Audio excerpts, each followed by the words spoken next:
Johnny Fontana, real NS Scorpio, back with another video here with my wife. She's now obviously camera shy today, but I'm going to respond to a video that World of Philosophy, aka Ren's Room, made, and I think it's very important that we sort of like tag on, because it's a community, right? And it's not like trying to get views or anything like that, but I think especially the INFJ community, content creators tend to provide a lot of low-hanging fruit, and obviously I've discussed that before in terms of what is this, what is that, and sort of we get a bad reputation, especially when we have so much to offer. We have so much insight, whatever, but we sort of stay at this low-hanging fruit level of discussing functions and not really applying them to world views as it pertains to other people, right, in terms of social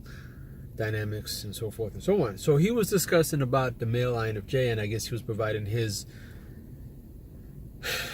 advice to male INFJs, and so I'm not going to do that. I'm not going to hijack his, but he went into an area in terms of describing the masculinity, femininity, and all that stuff of male, INFJs and so forth and so on.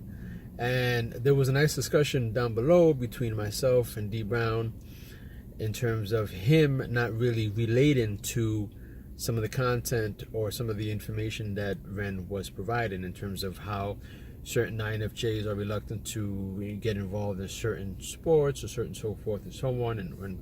And I mean, obviously I'm just paraphrasing, and I may not be quoting him perfectly, but just along the lines. But he just had an issue with the way that Ren was sort of painting all INFJs with one brush and so forth and so on. And myself, I've actually been, challenging Ren. I'm like, okay, we talked about a situation by where he grew up in France and so forth and so on, and I want to know, and I think it's something, like I said, INFJs and within the community tend to like stay away from like these really, juicy subjects, and they remain within low-hanging fruit. But I want to know, how does culture, how does upbringing, how does your exposures to different situations, to different career fields, how does it change personality, or how does it modify it? I mean, since we're chameleons, and let's say we're exposed to certain things for over a period of time, how does that allow us to adapt, right? So if we come from different cultures, and like I said before, when it comes to MBTI, a lot of it is Anglo-Westernized, right, in terms of it being predominantly white Anglo, right, as opposed to having a lot of folks who are urbanized or Latin rooted. You know what I'm saying to you? We don't have so much of that. So anyway, wanted to get my wife involved and sort of get an idea and her perspective, because she's European, she's from Eastern Europe, Latvia, the former Soviet Republic, and I wanted to go ahead and get a sort of feel for her perspective coming from Europe in terms of how she perceives men over there and over here. So babe, again, I relate to a lot of the stuff that most INFJs say. I feel where they're coming from in terms of even just their delivery, even the way they act. We can sort of be, whatever. I have a lot of feminine qualities myself. I don't present myself as such because, again, of my career field where I've been. So and I understand how a lot of the INFJs, they say, well, we have to sort of submit to how society wants us to, be portrayed and so forth and so on. I, fortunately, because I've been exposed to different things, can adapt to these situations. So when I'm around my male veteran counterparts, I can be a little bit more, but when I'm around gay men, I can be less and I can be free, like that's why I like performing for diverse and even, gay crowds as a DJ, because I feel that I can express myself, I can, flow, I can even cry. And there's so much emotions that that is within the atmosphere, that I feel that I can capture that and not feel that I have to shy away from my emotions, my feelings, and so forth. And if I express myself a certain way, that I'm not gonna be like, oh boo, like why are you being so fucking gay for? Like I can be who I want to be. That being said, there is a question as to exposures, right? And to who you are, based on your experiences and so forth. So based on your experiences, I know this is a long intro, a long question. What would you say is the difference, and just talking to me, without even the camera being there, what would you feel is the difference, like, and just speak your mind, like use the words that you want to say, like don't hold anything out, even those INFJs, but just speak how you would speak, as if the camera was off. In terms of like, what you see like the difference between like an INFJ growing up in Europe versus like me, who I am naturally shy, reserved, whatever, but having forced to grow up in places like New York, being in the military and so forth and so on. What would you say you've experienced like in terms of just how Europeans are versus Americans in general? It's like my Snowflake Test. The first question, paraphrasing it. By the way, we have 95.4% of everybody, many thousands and tens of thousands that have taken the test, cowards. First question on the test, paraphrasing it. What would you do if somebody spit in your wife's face? And the answers range from, well, I try to ascertain what kind of day he was having. And if he had a bad day, I try to be understanding. Are you fucking shitting me? I'd be in prison for murder. I would beat the guy to death. Or if I couldn't beat him to death, I'd find somebody in a pipe to beat him to death. Is that what we need today? No, I'm not saying that's me though. Okay. Where I come from, the barrio, you spit in a guy's mother's face, you're a dead fucking man. And you'd like to see more of that in the world? No, right now we're way over at this end. Okay. You don't have to come all the way to my end. It's foreign to me that people would answer a question. I would try to ascertain what kind of day he was having. What the fuck does that have to do with spitting in your wife's face or your mother's face?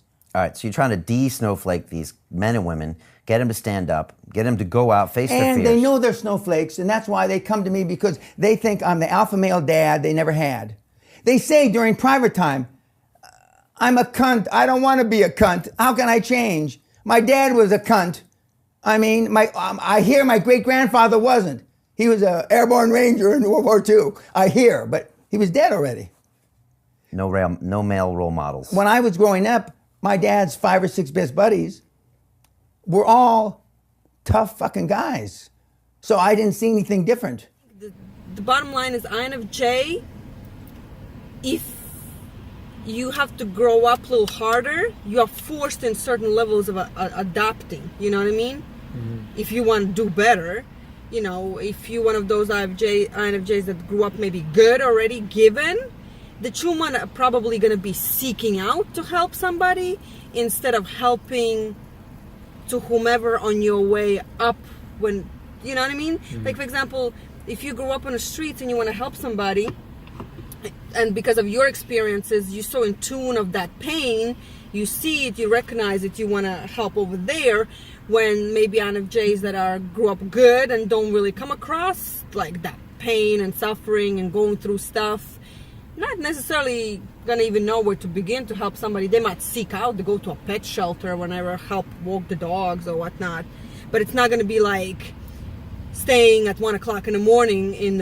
some kind of a neighborhood where a girl is claiming she got freaking raped 1,000 times and her mom's pimping her out. Like, levels of hardness are different, you know what I mean? Yeah. But I think those that have to experience harder stuff are gonna be even more sensitive on the opposite side. Yeah. Because of that 50-50 factor going from one side to another, the contrast can be more drastic. You might feel sadness at 100% because you've been on the other side when the pain is going to be so hard, like you can relate more. So I think because you are feelers and you have felt the deepness in here, you more relate to other people that can be feeling the same thing. Some people become harder and even, some people gonna go 100% in a tough love, you know, when I think you would be kind of a little bit flexing with that, you know. Why is that now you saying? Why the flexing again? Because you know the like I don't know, like for example, some people that grew up hard would give you like tough love, like 100%. This is for your own good. When like, you could be like, you know, you're not gonna give it away right away with like the hugs and kisses, but you're gonna kind of slowly lead in there, maybe kind of hold hand a little bit there, you know, gonna show up to help, you know. When other people see like, yeah, I'm not gonna help her this way because I know these people that are hustling here, they can sometimes use that soft part in you and feast on it and try to squeeze things out of it. But that's very important, because you know why? Because that's why I get so upset, and people don't understand where it's coming from. But that's where it comes from. It's the protector mode in me when I go online and I see people just divulging all of their emotions, and I'm like, that's why I said the number one rule to being an INFJ is not to let anyone know that you're hurting, because you don't give it up upfront. Online people will have a tendency to now go back what you post and use that against you. You see what I'm saying? You use that and you vulnerability. you fall into that trap, and people can come back and be like, yeah, so you said this, because I know I do that. You know, I, not that I manipulate, but I, as a former investigator, I want to know who I'm dealing with. So I want to know, okay, what kind of person. So then I'll often use things that you said in the past against you, and then but you don't realize that I'm doing that, because most people don't do that. But I'm a people person, so I want to know, okay, what kind of person? Let me know about your history, and then I'll go back and then be like, oh, but you said this, but I won't say that I did that to you. Yeah, but I don't know if like even for you as INFJ, for some reason, I have noticed that your recollection of the weirdest details in a conversation are so vivid. Like, oh yeah, and when you said that, whatever, you even did this with your hands, and I was like, whoa, who even remembers? Like, yeah, but no, because it's not because I remember that stuff. It's just because I'm able to connect the dots. Because again, we normally do certain things that are the same. So because of the fact that, and a lot of the stuff that I say, it may not be that you actually did it or that I remembered. It's just because we often have similar facial features, expressions, you know what I'm saying? Because when someone does this, when someone, like when you read body language, certain body movements are reflective of your thoughts and so forth and so on, and what you're anticipating and what you're about to do. So for example, let's say like if you're a police officer and someone starts to do this and starts to clench their fingers, you know that they're about to fight. Or if you start to see like their face become flush, that means that their blood is going towards their like extremities, which means that they're about to run or so forth and so on. So you already know in your mind, okay, this is what this means. So even if I'm having a conversation and I'm recalling with you, I could sort of assume that you've done that, and because again, it's something that I've recollected through my subconscious. But going back to what I'm saying before, when it comes to online, a lot of the times I get upset, and it's because I'm yelling at you and I'm like, hey, like, stop being so this. And it's not because I'm telling you because I don't want you to be in that space. I'm saying don't be in that space, because people, if you continue that way, you're not only going to do it here, you're going to do it in real life, and people are going to smell that, and they're going to take advantage of you. Yeah. You see what I'm saying to you? And that's why I'm like, man, like, and that's why I wish that more INFJs took that approach instead of like going with the whole low-hanging fruit and saying, oh yeah, I am this, I am that. And I see so many, even on his comment section, it's like, oh, well, like, we're this, and society says just like this, and I get that. But can you sit and like stay like that? You know what I'm saying? Like you're always, yeah, it's like there's no involvement, no growth. Yeah, it's because I think a lot of INFJs, I noticed, they usually mention that that's like some kind of a fault in them they can't do nothing about. Yeah. But at the same time, you see that you have adopted to so many ways to do things and to deal with anxieties and like, okay, I'll give you an example right now. Like right now, like because we moved to Tampa, I got a new job, whatever. I'm learning a whole new system. There are some times when I'm in that in the office last week when I was thinking, man, I got so like stressed for no reason. Like just, nothing was really warranted for me to get so stressed. But I started thinking, man, maybe I should not have, done it. Like maybe I'm thinking maybe I should just go back to where to where we were before. Just go through the stress. Was it worth it to have the stress? Yeah, you and know I'm what thinking, I mean? man, like but technically it's a growth. Yeah, it's not staying I know, still. I know, but the thing is that in my mind, like I'm like stressing out to the point where I'm like, man, like I don't even want to be part of this anymore. I don't want to have to go through this growth process. I just wish I can just be back in my little corner and be okay and then not have to worry about all this. Yeah, stuff. isn't that like?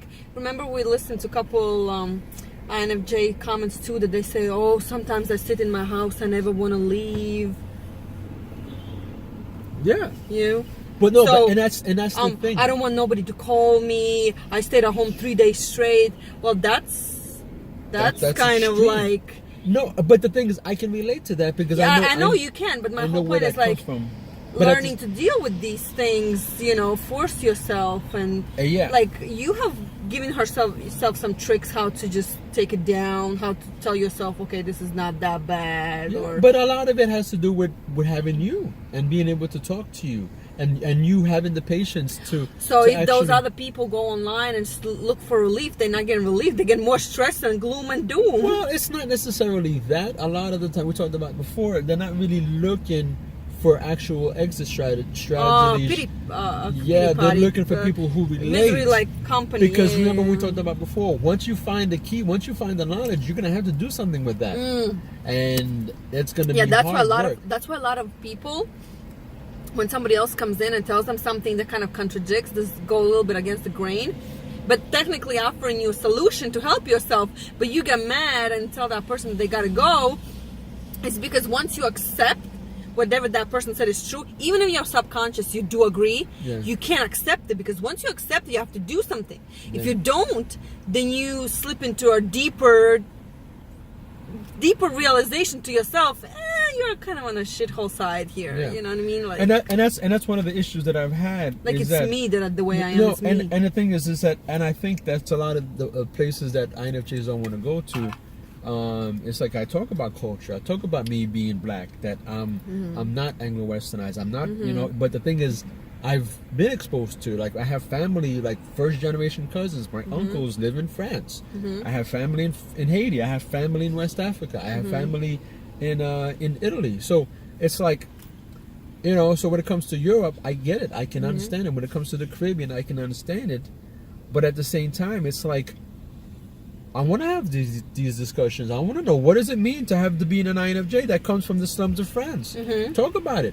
Have these discussions. But the thing is that so many people are so. We talk about diversity and culture, but so many people don't have this experience that as soon as you start bringing that information out, people don't know where to go with it. Don't know where to go. These days, and a lot of times this in America, I noticed that people that try to talk about diversity the most are the one that not diverse at all. Like, what am I saying by that is like, diverse means you physically have dealt with all these people and all these cultures. Like, for example, I'm not Russian, but I have been exposed to so many Russians. I know exactly how they think, how they process this, and, more likely where the agenda is going with this and that, like you already kind of smell it from a distance. Like, even, like, for example, I'm not Haitian, but I have dealt with enough with, your family from Haitian side. Okay, I'm tapping into it. I already kind of see where they're coming from. Because I've dealt with you so much. I've seen your ways, your mannerisms, your little, cultural kinks, that I kind of get it. This constant need to feed you. Like, I don't know what's up with that. Or if you don't eat their food, they get offended. Like, like kinks, No, but and that's the thing. But my whole point is, in America, all these people, we are all about diversity. And when you start talking about diversity, they say, oh, but this is not, diverse. Exit this conversation. Oh, you questioning why this culture of people do.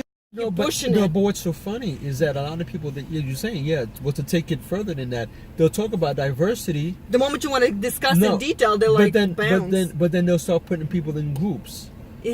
which is a weird thing because Why? it's like, We are diverse. No, but listen. The thing is that they start talking about diversity. They'll put people in groups, but then when you say no, well, then this group is different than that group. Oh no, we are all the same. Yeah, it's We're not different. There's no such thing as color. There's no such thing as race. That's a social construct. And then I'm like, well, then why are you even using the word diversity? We all one. Yeah, it's just Like, create a new name for that. You know what I mean? Yeah. So you cannot even use word diversity.